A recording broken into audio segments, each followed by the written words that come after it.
शिवार्थी बजाज जी भी जुड़ रही हैं, जो कि पेशे से वकील हैं और महिला अधिकारों के लिए वो भी बात करती हैं। शिवार्थी जी भी हमारे साथ जुड़ गई हैं। बहुत बहुत स्वागत है आपका शिवार्थी जी।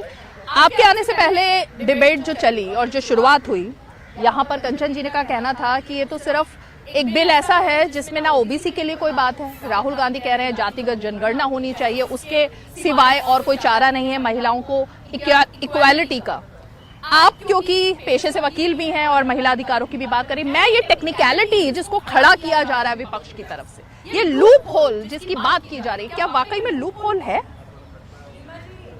It's a pleasure to be on this panel and पहली बात तो मैं कंग्रेचुलेट करना चाहूँगी to our honourable prime minister for this historical movement. ये कुछ चीज़ें होती हैं जो हिस्ट्री में बहुत गहरी जाती हैं। ये वो वाला दिन है जो 100 साल बाद भी हम याद करेंगे कि इस दिन कुछ बड़ा हुआ था। So but let's stick to the question that you have asked me. इसकी जो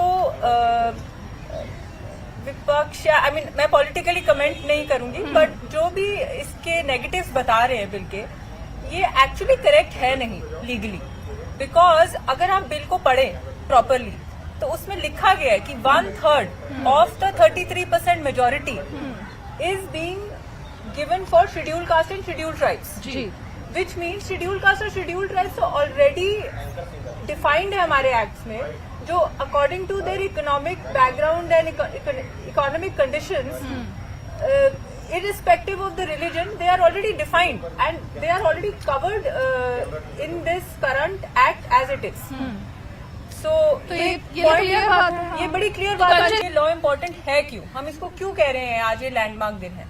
इसलिए अगर आप फ्लो ऑफ पावर देखें तो वो है सेंट्रल गवर्नमेंट, स्टेट गवर्नमेंट और लोकल गवर्नमेंट। लोकल गवर्नमेंट पे ऑलरेडी रिजर्वेशन थी, पंचायती राज और उस सब। अब इस बिल के रहते, अब जो एक्ट जो पास हो गया है दोनों हाउसेस में, इसके रहते हमारी सेंटर और स्टेट दोनों गवर्नमेंट्स में 33% विमेन के लिए रिजर्व हुआ है। दैट मीन्स इसे हम कहते हैं टॉप टू बॉटम इफेक्ट, कि इसका ट्रिकल डाउन इफेक्ट देखिए। जो विमेन को जो जगह मिल रही है, it is in the decision making position. उसका जो आप इम्पैक्ट देखेंगे ना कि सिर्फ पॉलिटिकल एंड पे आएगा, जीडीपी, इकोनॉमिक, एंटरप्रेन्योरशिप, इन सब में women will be in a more decision making position because of this.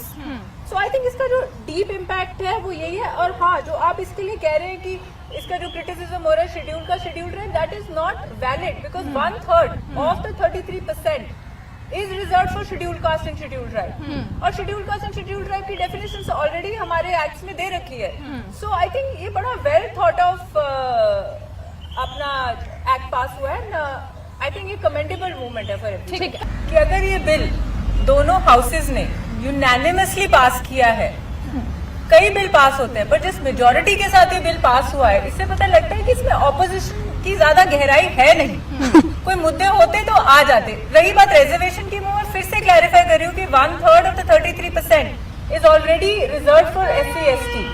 तीसरी बात, ये बड़ी प्रोसीजरली फॉलो हो रहा है, तो शायद लोगों को ऑपोजिशन को, या आई डोंट नो अगर पॉलिटिकल मुद्दा बना रहा है जैसे भी, बट पॉइंट इज कि ये बड़ा प्रोसीजरली फॉलो हो रहा है, क्योंकि रिजर्वेशन आई है with 15 years of upper cap जब से वो इन्फोर्स हुई, जो बेसिस होगा आपका सेंसेस और डिलिमिटेशन पे।